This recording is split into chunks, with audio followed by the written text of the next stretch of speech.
She served fearlessly as Trump's press secretary and is releasing a new book. Here's Sarah Huckabee Sanders on Hannity this week. Sarah Sanders, great courage today, joined The View, and some of the co-hosts, they didn't want to hear any of it when Sarah spoke about the mob violence, Democratic-run cities for decades, the president's accomplishments. Too much for Joyless to handle. Take a look.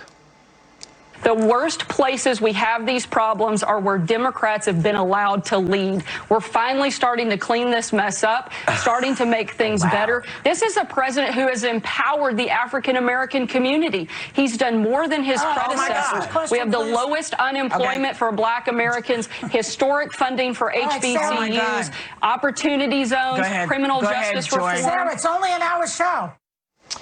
Here now, the author of the brand new book just out today. It is Speaking for Myself, Faith, Freedom, and the Fight of Our Lives Inside the Trump White House. Former White House press secretary, Fox News contributor Sarah Sanders.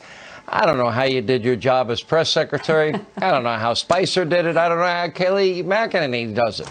Couldn't pay me all the money in the world to do that job. But then you take it to The View? Really? A lot of courage there.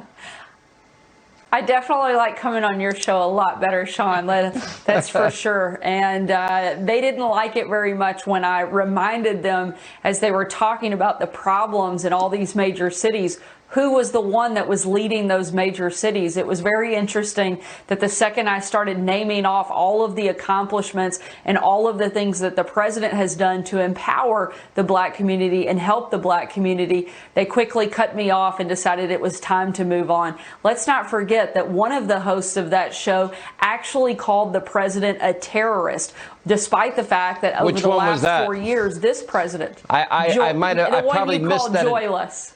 Oh, Joyless Behar. Oh, yeah. Yes. Despite the fact that the president spent the last 4 years wiping the most dangerous terrorist off the face of the planet, they are the definition of hypocrisy, and they've decided that they hate this president more than they love this country, and it has never been more evident than the fact that they can't be happy about the positive things that this president has done to help all Americans, particularly Black Americans across this country.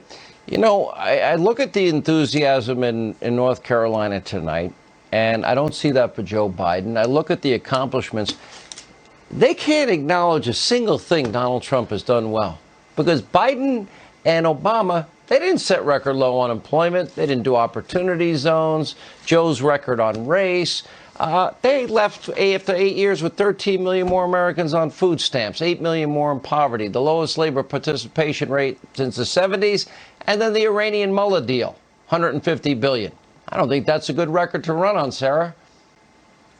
Not at all. And if you don't believe me, just listen to Joe Biden's running mate during the primary. She actually pointed out how bad Joe Biden's record was when it came to race relations during his almost 5 decades in public service. He has done nothing in almost 50 years to help Black Americans. Why should we expect him to do that now? The contrast is clear, and Donald Trump needs to be reelected in November.